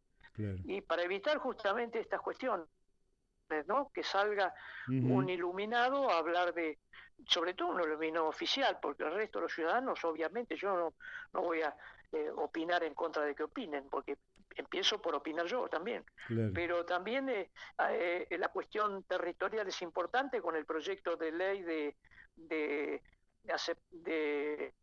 establecer el nuevo mapa argentino que implica todo el territorio que permanece bastante desconocido, que es la plataforma continental argentina, ¿no? Efectivamente. Y el tercer proyecto precisamente refiere a las sanciones a los buques extranjeros que están pescando en zona económica exclusiva o migratorios. También le he hecho llegar un proyecto a la Cancillería respecto a este tema, ¿no? Incluyendo en función de lo que ya ha aprobado la Argentina en la Convención, lo que tiene aprobado en la Ley Federal de Pesca, los recursos migratorios Bien. y Bueno, asociados, que son importantísimos. César, hoy se nos ha ido el tiempo, pero yo te agradezco muchísimo la amabilidad que has tenido, como tenés siempre, y seguramente en no mucho tiempo vamos a volver a hablar. No, al contrario, es un placer hay que reconocer y valorar lo que ustedes están haciendo con estas temáticas que mucha gente no conoce, no son del común denominador y entonces son muy importantes difundirlas. Les agradezco muchísimo, yo soy el agradecido. Bueno, bueno, hasta pronto, César. Que la pases bien. Adiós, Mario, que sigan bien. Bueno, gracias. Bueno, hemos hablado con César Lerena, un experto en algo que muchas veces le damos la espalda. Pero el Atlántico Sur podría, si tuviéramos la cultura de alimentarnos, por ejemplo, con frutos del mar, como algunos le dicen, el mar nos daría alimentos para todos. Y sin embargo, nuestro mar es un mar en el cual hay depredación, hay invasión por parte de potencias extranjeras, buques, factorías.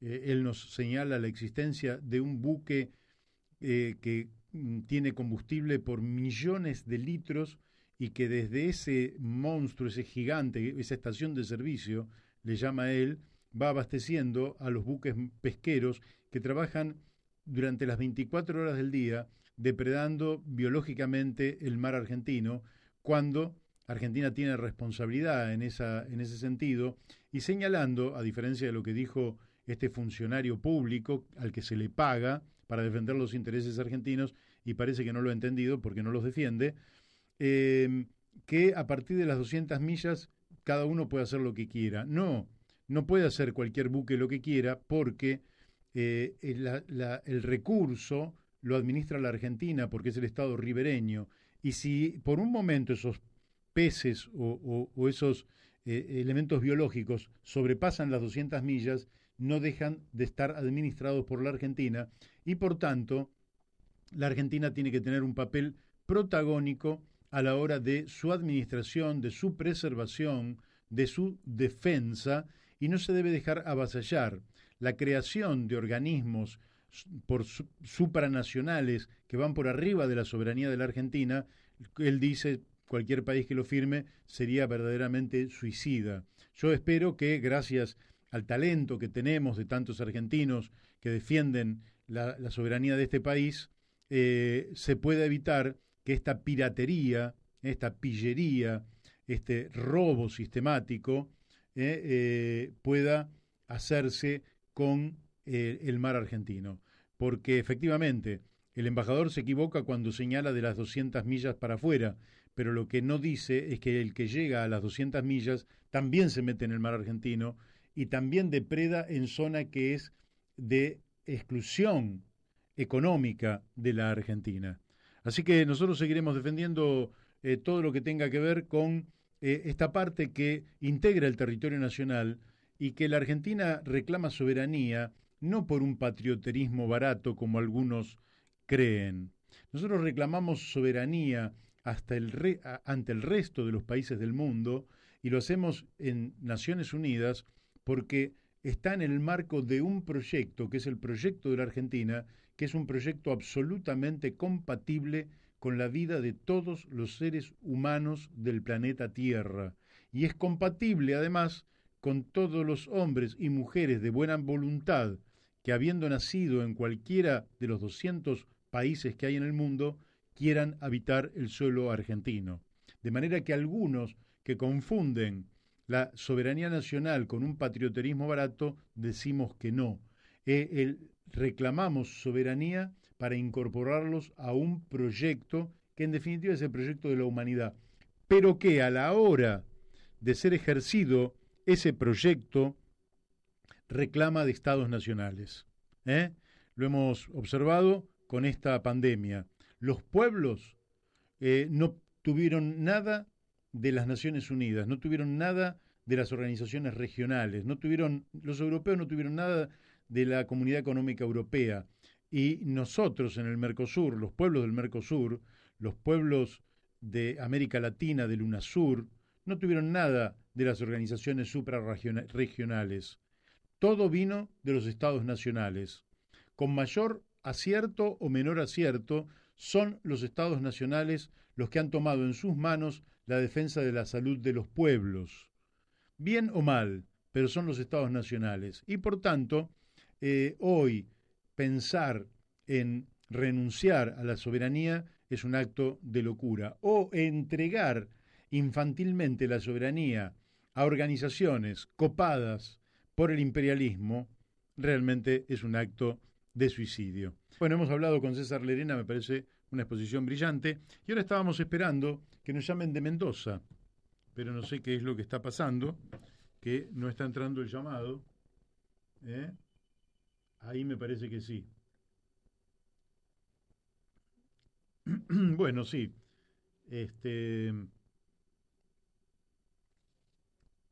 Estaremos... Hola, buenos días. Sí, hola, Mario. ¿Qué tal? Estamos hablando con Ben Salcedo. Así es. Bueno, un gusto. ¿Cómo le va? Acá estamos acá estamos justo en el centro de Mendoza, como todos, ¿no es cierto? Bueno, guardando la cuarentena, pero bueno, el deber periodístico nos hace que prosigamos con nuestra labor, ¿no es cierto? A pesar de todo este riesgo, pero lamentablemente, bueno, acá en Mendoza está pasando muchas situaciones. Perdóname, cuando decís el centro de Mendoza, vos sos periodista, cuando decís el centro de Mendoza, ¿te estás refiriendo a la ciudad de Mendoza o te estás refiriendo a la ciudad de Mendoza? Ciudad capital. Mendoza capital. Ciudad capital. Perfecto. Para ubicar a nuestros oyentes. Sí, no. Adelante. Justo, bueno, a pocas cuadras acá el barrio cívico, donde está la gobernación, bueno, el barrio cívico está compuesto por Poder Ejecutivo, tribunales, ¿no es cierto? Y la legislatura queda unas 3 cuadras atrás, ¿no? Sí. Acá de distancia. Pero lo que queremos estar resaltando, nosotros también, yo soy el coordinador de la Unión de Periodistas Independientes acá de Mendoza, Ujú. que creo que lo conoces a Rubén Esperader, Sí. bueno, que creo que estuvimos en una reunión hace un año atrás, creo, algo sobre medio ambiente, Así es. y bueno, ahí estuvimos compartiendo, bueno, y ahora queríamos compartir toda esta actitud nefasta del gobierno provincial, porque ya, se están ocultando muertes, se están ocultando contagios, y no solamente de la población civil, sino de los propios médicos. Eso es muy Es grave. así. Eso que Sí, está sí, lo que diciendo es pasa es que, gravísimo. claro, lo que pasa es que los grandes medios están ocultando todo esto. Ayer, ponele, hubo una asamblea por parte de ATE, de la Asociación de Trabajadores del Estado, Ujú. justo en el hospital del Carmen, que sería donde está la obra estatal, ¿no es cierto?, de OSEP, que sería la obra social de empleados públicos, Ujú. donde habían denunciado de que habría 4 médicos y 5 enfermeras contagiados, ¿no es cierto?, por el Ajá. COVID-19. Y bueno, no, ya venía desde el sábado con el jefe de epidemiología, el doctor Vera Bello, ¿no es cierto?, que también estaba supuestamente, ¿no es cierto?, contagiado, y de la noche a la mañana le dieron negativo los hisopados, pero Ujú. este señor sigue internado. Entonces, Ajá.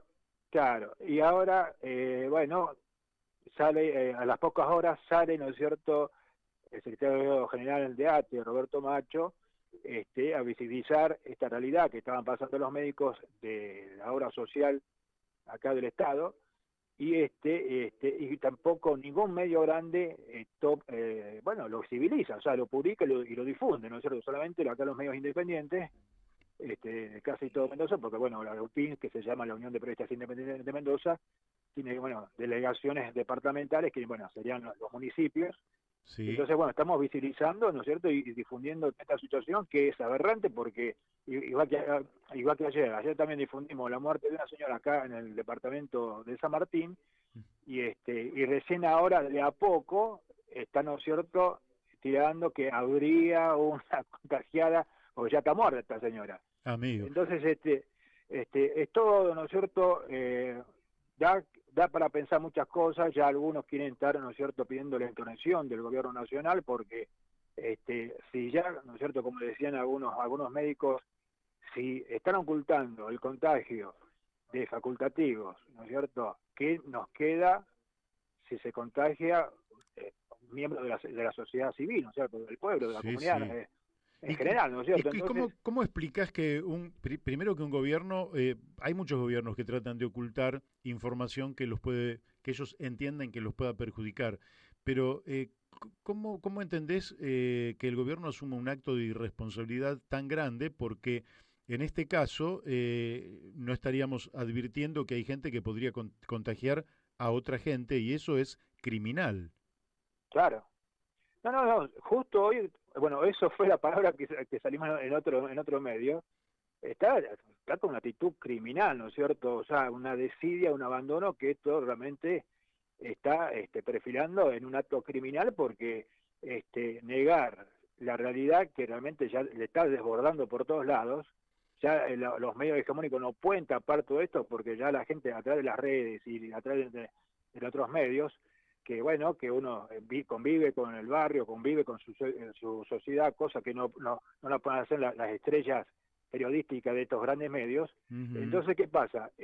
Bueno, ya se está hablando, ¿no es cierto?, dentro del gabinete de Rodolfo Suárez, que está un poquito desesperado, ¿no es cierto?, porque es una realidad que se le está cayendo la máscara, porque, te reitero, antes, ¿no es cierto?, era, bueno, uno puede decir, bueno, mirá, es un chusmerío, ¿no es cierto?, para que la gente un poco entienda, y cómo muchas veces los periodistas estrellas, ¿no es cierto?, quieren menoscabar la labor nuestra periodística de los medios chicos o medianos, ¿no es cierto?, de la provincia. Sí, sí. Entonces, cuando realmente luego nos llega epicrisis, ¿no es cierto?, a la documentación certificada del hisopado, bueno, que son positivos, y lo mostramos, bueno, ya, ¿no es cierto?, ya cambia la cosa. Claro. Ahora, ¿no es cierto?, vos fíjate que recién hoy tuvo que salir el director del Hospital del Carmen, donde está, bueno, estos médicos internados y las enfermeras internadas contagiadas, porque ya no podían rebatirlo, o sea, no podían refutar ninguna situación porque es una realidad, y además, como se dicen acá en la provincia, bueno, son pueblos que todo se conoce, todo se sabe. Claro, sí, entonces, seguro. Lamentablemente, yo también espero que la justicia tome el oficio toda esta situación, porque también es muy grave todo esto, y como vos decís, es una actitud criminal todo esto, ¿no es cierto? Espero que la responsabilidad civil, tanto civil como penal, sea sancionada, o sea, que realmente sea el gobernador, sea los ministros, realmente sean y bueno, es la parte política. Acá lamentablemente de los dos partidos, Ajá. nadie se ha comprometido, salvo 2 o 3 ahí, contados con los dedos de una sola mano, que son los que están ayudando al pueblo, a la gente necesitada, los que están gestionando los respiradores, los que están gestionando insumos. Ahora se ha gestionado al ejército argentino para que traigan carpas, que traigan camas, porque acá es una desolación. Acá lamentablemente este gobierno radical, ¿no es cierto?, de Rodolfo Suárez, deja mucho que desear, algunos ya lo tildan como si fuese el segundo de la Rúa, pero bueno, esperamos no llegar a eso, ¿no es cierto? No, y ahora menos, está la vida, menos en este la momento. vida. Ben, Sí. los minutos se me fueron, lamentablemente no tengo más. Sí.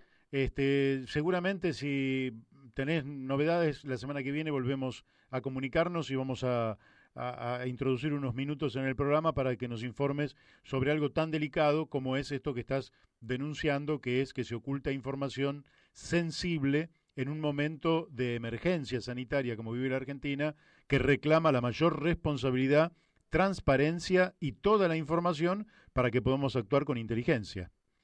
Así es, Mario. Así que bueno, yo por producción y así en privado, te paso un WhatsApp para que así yo te pueda estar enviando la documentación, las fotos, todo lo que realmente nos está visibilizando, ¿cierto? Perfecto. Bueno, lo hacemos. Quedamos en contacto también a través de Mabel Ortiz, así que Así es. quedamos comunicados. Te mando un fuerte abrazo y gracias por participar en el programa. No, gracias para que realmente toda la gente ahí de Buenos Aires sepa lo que está pasando acá en Mendoza.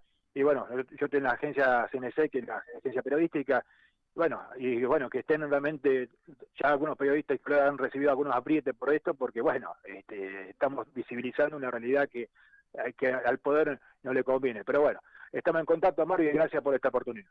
Hasta siempre, Ben. Bueno, hemos hablado entonces de Mendoza, ustedes han escuchado, no hace falta agregar absolutamente nada, y se nos van los minutos y ya estamos en contacto con Carlos Méndez, con quien vamos a estar hablando sobre qué es lo que pasó con esta comparación que hizo nuestro presidente, Alberto Fernández, respecto de lo que estaba pasando tanto con los muertos como con los contagiados en Argentina y en Chile. Buenos días, Carlos, ¿cómo estás? Buenos días, Mario, ¿cómo estás? Bueno, un gusto charlar contigo, contame. Vamos antes de analizar y dialogar sobre ese tema, que ya tú me habías adelantado como odiosas comparaciones.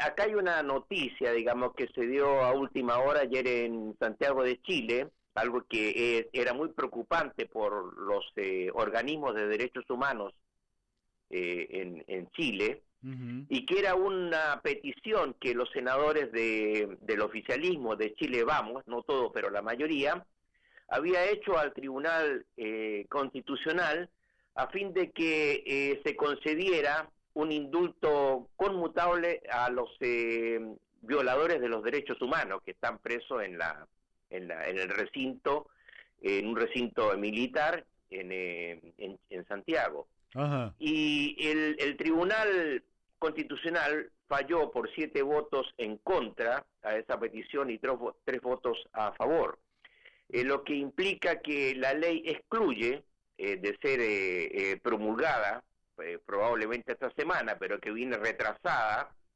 por estos reclamos al Tribunal Constitucional, va a excluir a los sentenciados por delitos graves y contra derechos humanos que el senadores del oficialismo habían reclamado por una discriminación.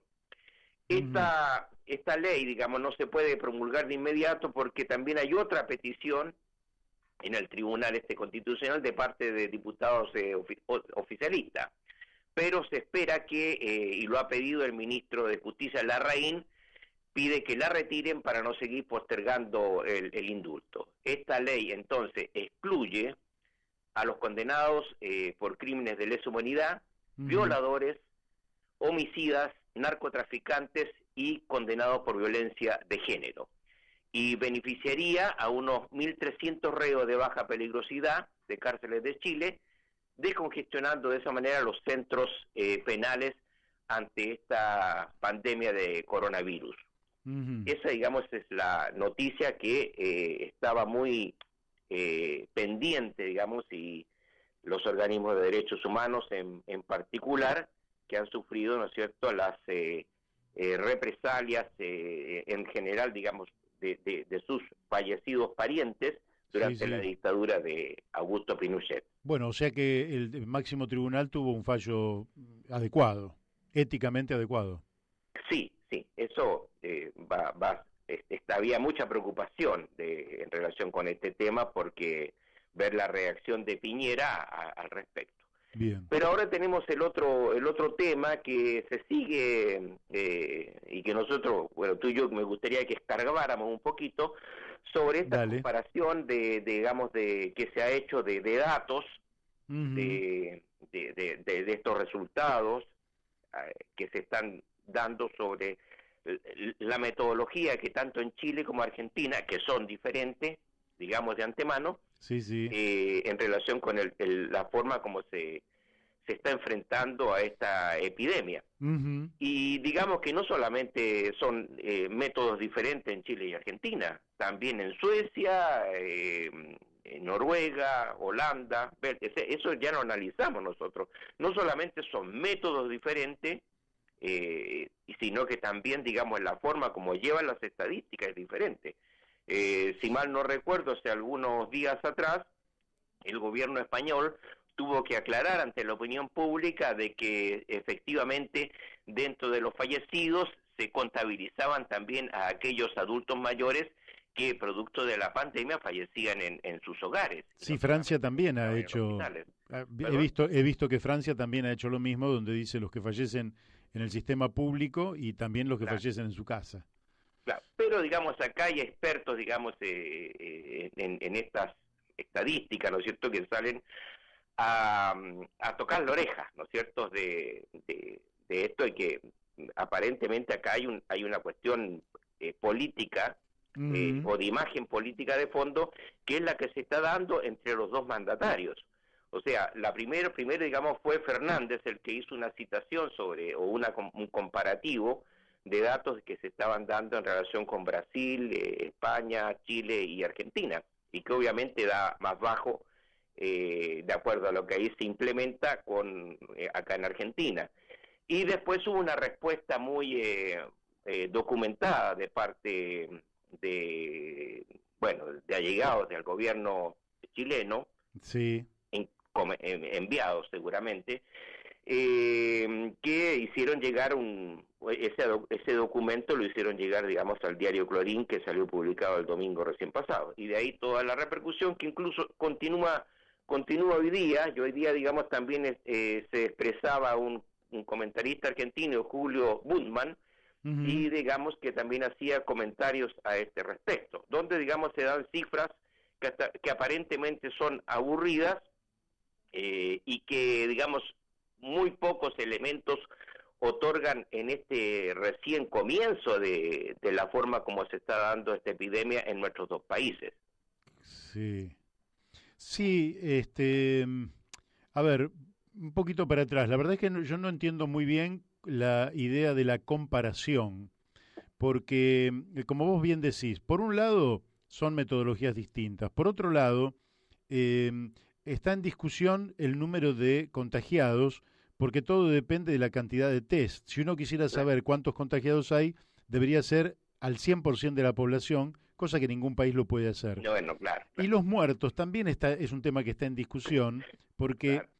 Es más terrible incluso. Entonces yo diría que a mí me parece que fue un error mal aconsejado, quizás el presidente Alberto Fernández, y quizás Piñera ha encontrado la oportunidad de hacer un poco de patrioterismo y ver si levantaba un par de puntos en la consideración popular, dado que algunos dicen que es el hombre que volvió de la muerte, porque estaba políticamente muerto y volvió a resucitar, ¿no? Claro, claro. Bueno, eso ahí, viste, está la cosa que o sea, lo que se plantea ahora, que la mayoría de la población, dentro de la cual me incluyo, no entendemos, es aquello, digamos, de la curva baja. Hay que mantener la curva baja. O sea, bueno, supongamos que eso se logre. Bienvenido sea para todos. Sí, eso básicamente es para que todo el mundo, a medida que si hay 100 enfermos que se enferman, claro, vamos a decir en 10 días, bueno, atendemos 10 enfermos por día, pero si los 100 enfermos se enferman el mismo día, no tenemos posibilidad de atenderlos a todos. Un poco la idea es que que se pueda atender a todo el mundo y que no estalle el sistema de salud como ocurrió, por ejemplo, en Lombardía, Italia, pero no ocurrió así en el Reino Unido, donde allí hay un sistema de salud extraordinario que montaron los laboristas y que se mantiene, o sea, los socialistas de aquel país lo montaron y se mantiene, y que pudo absorber todo. Pero el sistema de salud argentino, por ejemplo, está deshaciéndose hace más de 70 años, lo hemos hablado con el doctor Mario Borini, y entonces si esto hubiera acumulado muchos enfermos en los primeros días, no hubiera forma de darle atención a todo el mundo. Y lo que se trató entonces de que la curva se mantenga lo más baja posible y se postergue todo lo que se pueda para que cuando venga el punto culminante, tener las camas, los respiradores y todo preparado para atender a la gente. Me parece que es razonable. Después no sé cómo funcionará.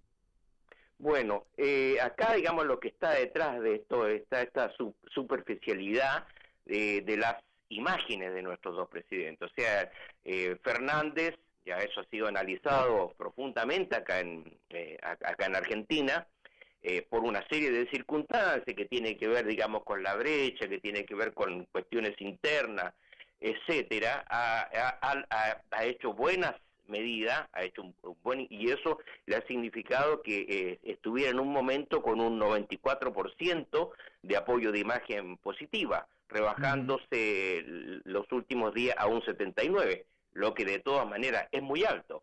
Claro. En Chile, Piñera, que tenía un 6%, nosotros, ¿te acuerdas que analizábamos? Sí. Al comienzo de esta epidemia, ha ido subiendo a un 18% y a un 24%. Lo que, digamos, son, como todos sabemos que son las encuestas, son fotos, sí, no es claro, una película. Y aquí falta mucho tramo que correr.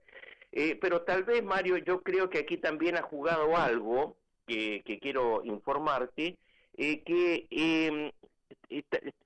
acuerdas que yo terminé el reportaje de la semana pasada diciendo de que tanto Fernández, presidente, como el ministro de Relaciones Exteriores de Brasil no habían participado en ese encuentro de Prosur que se hizo por videoconferencia? Así es. Bueno, no obstante, si no participó, el pasado viernes 10 de abril hubo otro encuentro por videoconferencia, y fue en el cual sí participó Fernández, y el presidente, y otros más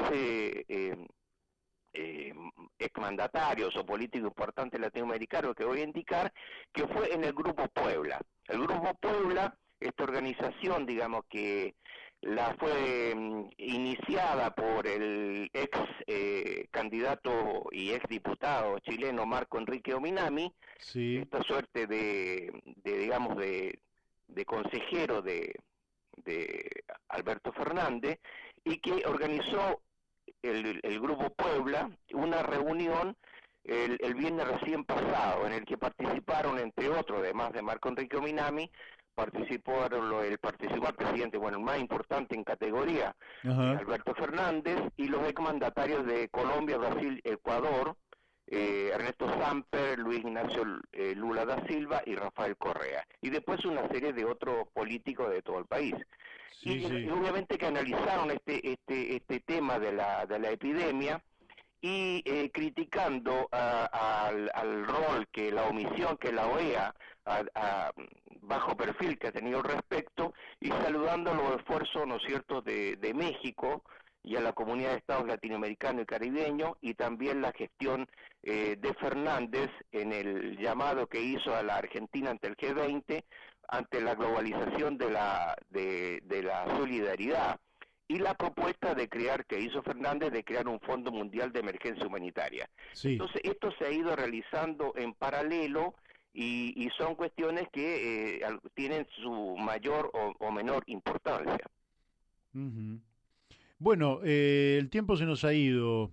¿Qué te ha quedado en el tintero, Carlos? Bueno, mira, que yo creo que sería más importante de todo esto, digamos, que este tipo de noticias, ¿no es cierto?, que nosotros pudiéramos decir acá, mira, hay una cooperación entre empresarios, empresas, fabricantes, digamos, chileno y argentino, en fabricación de respiradores, en académicamente intercambio de investigaciones de laboratorio, y que bueno, que eso respetara y que apuntara, ¿no es cierto?, a aquellos que tienen un compromiso, sí, de verdad, ambos gobiernos y ambos estados, más que nada, Sí. que es, digamos, el Tratado de Maipú, que es este Tratado de Cooperación e Integración Argentino-Chilena. Muy bien. Bueno, Carlos, hasta aquí llegamos porque el programa se nos fue la hora, y la hora es implacable. Te mando un fuerte abrazo. Un abrazo, chao. Bueno, sí, efectivamente, lo que se reclama en estos tiempos es cooperación, colaboración, solidaridad, porque no es solo que nosotros le damos al otro, sino que el otro nos da a nosotros, ¿eh? Y bueno, en alguna medida el mundo está viviendo una suerte de cooperación, pero no todos tienen la misma generosidad. De manera que nosotros aquí en el cono sur de América podríamos estar efectivamente dando una mejor imagen de la que damos, pero bueno, de todas formas no estamos del todo mal. Esto se ha terminado, hemos estado en este programa del 14 de abril del 2020 llamado La Brújula por Radio La Luna, y nos vamos a estar encontrando en el AM 1140 el próximo lunes a las 12 horas, como lo venimos haciendo habitualmente desde el 1 de octubre de 2018, sin fallar una sola semana.